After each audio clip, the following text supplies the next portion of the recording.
In 2008, on Christmas Eve, a horrific crime occurred in the quiet suburb of Covina, California. As families gathered to celebrate the holiday, a man dressed as Father Christmas knocked on the door of the Ortega family home. They did not yet know that underneath the jolly mask lurked Bruce Jeffrey Pardo, a man with a sinister plan. James and Alicia Ortega, a retired couple known for their generosity and close-knit family, had invited their extended family to their two-story house for a festive celebration. Around 25 people, including many children, were enjoying the evening when Pardo arrived. Welcomed inside, Pardo drew a semi-automatic handgun and began his rampage. An 8-year-old girl was shot in the face, while an older girl was hit in the back. Chaos erupted as guests frantically tried to escape the gunfire, smashing through windows and seeking shelter. Amidst the mayhem, Pardo doused the living room with an accelerant from a pressurized tank, setting the house ablaze within seconds. Neighbors watched in horror as flames engulfed the once peaceful home. Joshua Chavez, visiting his mother's house nearby, heard an explosion and saw black smoke billowing from the Ortega's residence. He ran to help, encountering 3 terrified girls trying to climb over his mother's wall. One of them, a young woman who had jumped from a second-story window, had broken her ankle in the desperate attempt to flee. As SWAT teams arrived on the scene, Pardo had already made his escape. He drove to his brother's home in Los Angeles, where he took his own life with a single gunshot to the head. The aftermath of the attack was devastating. At least 8 people were found dead in the ashes of the Ortega home, their identities requiring dental records to confirm. Among the missing were the homeowners, James and Alicia Ortega, and their daughter, Pardo's estranged wife, Sylvia. Neighbors struggled to comprehend how such a brutal crime could happen in their close-knit community. The Ortegas were known for their big, loving family and their annual Christmas celebrations. Pat Bauer, a longtime neighbor, had often played Santa for the family, envying their togetherness. As investigators searched the charred remnants of the once lively home, the community mourned the loss of the Ortegas and their family members. The senseless act of violence had shattered the peace and joy of the holiday season, leaving behind a trail of heartbreak and unanswered questions. The quiet suburb of Covina would forever be marked by the tragedy that unfolded on that fateful Christmas Eve, a stark reminder of the evil that can lurk beneath even the most festive of disguises.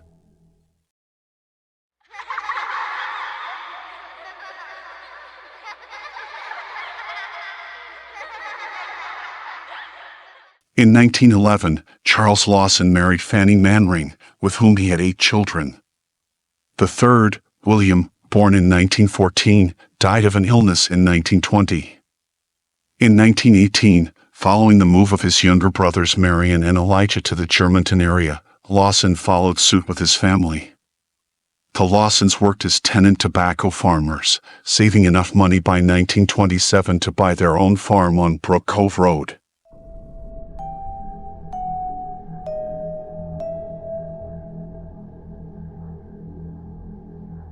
In 1929, days prior to Christmas, Lawson, age 43, took Fanny, his wife age 37, and their 7 children, Arthur, age 19, Marie, age 17, Carrie, age 12, Mabel, age 7, James, age 4, Raymond, age 2, and Mary Lou, age 4 months, into town to buy new clothes and to have a family portrait taken. This would have been an unusual occurrence for a working-class rural family of the era, which has led to speculations that Lawson's act was premeditated. Posthumously, it was speculated that he had impregnated his eldest daughter, Marie, 17. Lawson, having purchased his own farm 2 years previously, together with the fact that an Associated Press wire went out on the day after the murders characterizing Lawson as a well-to-do farmer, could make a pre-Christmas shopping spree appear reasonable. On the afternoon of December 25th, Lawson first shot his daughters, Carrie and Mabel, as they were setting out to their uncle and aunt's house. He waited for them by the tobacco barn until they were in range, shot them with a 12-gauge shotgun, then ensured that they were dead by bludgeoning them. He placed the bodies in the tobacco barn. Afterwards, Lawson returned to the house and shot Fanny, who was on the porch. As soon as the gun was fired, Marie, who was inside, screamed, while the two small boys, James and Raymond, attempted to find a hiding place. Lawson shot Marie, and then found and killed the two boys. Lastly, he killed the baby, Mary Lou. It is thought that she was bludgeoned to death. After the murders, he went into the nearby woods and, several hours later, shot himself. The only survivor was his eldest son, 19-year-old Arthur, whom he had sent on an errand just before committing the crime. The bodies of the family members were found with their arms crossed and rocks under their heads. The gunshot signaling Lawson's own suicide was heard by the many people who already had learned of the murders on the property and gathered there. A police officer who was with Arthur ran down to discover Lawson's body along with letters to his parents.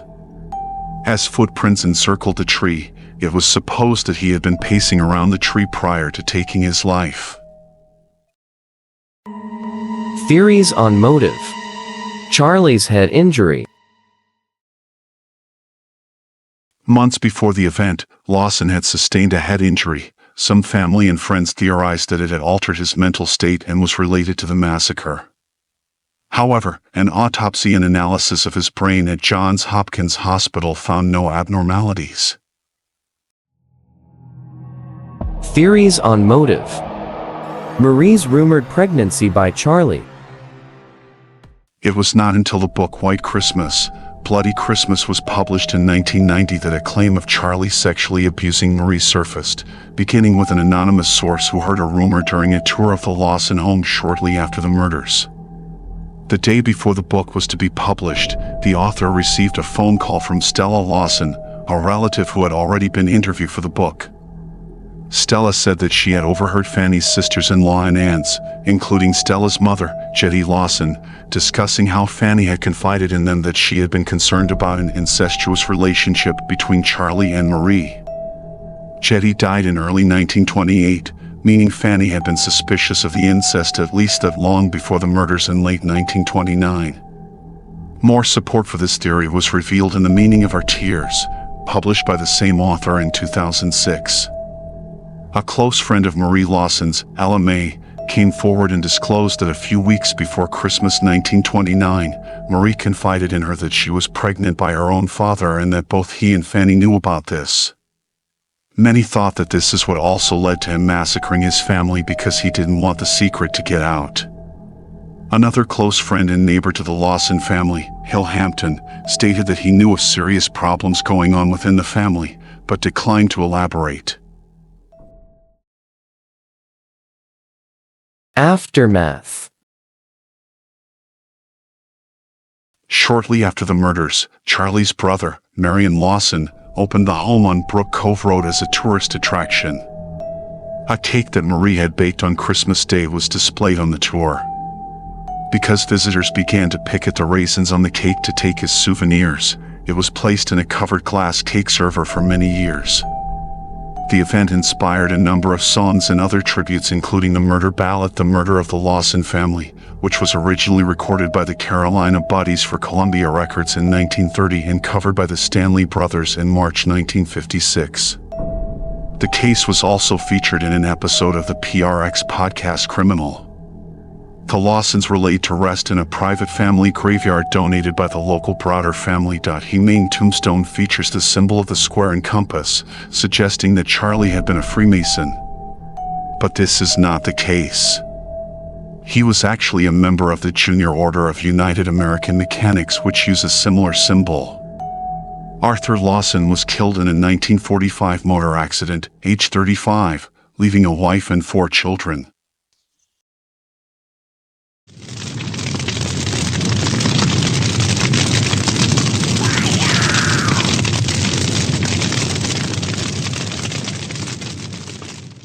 The Sauter family greeted Christmas Eve 1945 with joy and anticipation.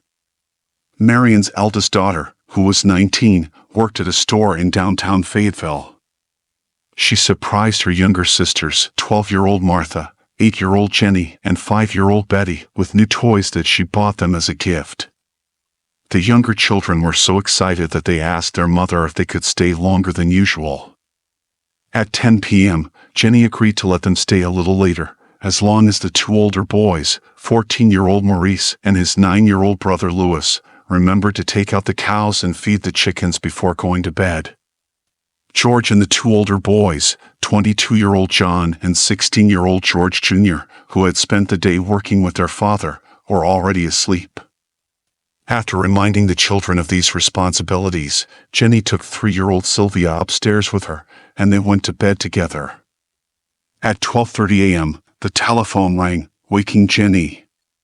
She went downstairs to answer it and found a woman on the line whose voice she did not recognize, asking for a name she was not familiar with. Laughter and clinking glasses could be heard in the background. Jenny told the caller she had reached the wrong number and later recalled the woman's weird laugh. After hanging up, she noticed the lights were still on and the curtains were not drawn, which the children usually attended to when staying up late. Marion had fallen asleep on the living room couch, so Jenny assumed the other children had gone back up to the attic where they slept. She closed the curtains, turned out the lights, and returned to bed. At 1 a.m., Jenny was awakened again by a loud bang on the roof, followed by a rolling noise. Hearing nothing further, she went back to sleep. Half an hour later, she woke up again, this time smelling smoke. She discovered that George's office was on fire around the telephone line and fuse box. Jenny woke George, who then woke his older sons. Both parents and 4 of their children, Marion, Sylvia, John, and George Jr., escaped the house. They frantically yelled to the children upstairs but received no response. The stairway was already aflame, preventing them from reaching the attic. John initially told police he went up to the attic to alert his siblings, but later changed his story, saying he only called up to them. Efforts to find aid and rescue the children were unexpectedly complicated. The phone was not working, so Marion ran to a neighbor's house to call the Fayetteville Fire Department. A driver on the nearby road also saw the flames and attempted to call from a nearby tavern. They too were unsuccessful, either due to not reaching the operator or because the phone was broken. Eventually, either the neighbor or the passing motorist managed to reach the fire department from another phone in town. George, barefoot, attempted to climb the house's outside wall and broke open a window, cutting his arm. He and his sons intended to use a ladder to reach the attic, but it was missing from its usual spot and could not be found nearby. A water barrel that could have been used to extinguish the fire was frozen solid. George then tried to start both trucks he used in his business to climb to the attic window, but neither would start despite having worked perfectly the previous day. Frustrated, the 6 sodders who had escaped could only watch as the house burned down and collapsed over the next 45 minutes.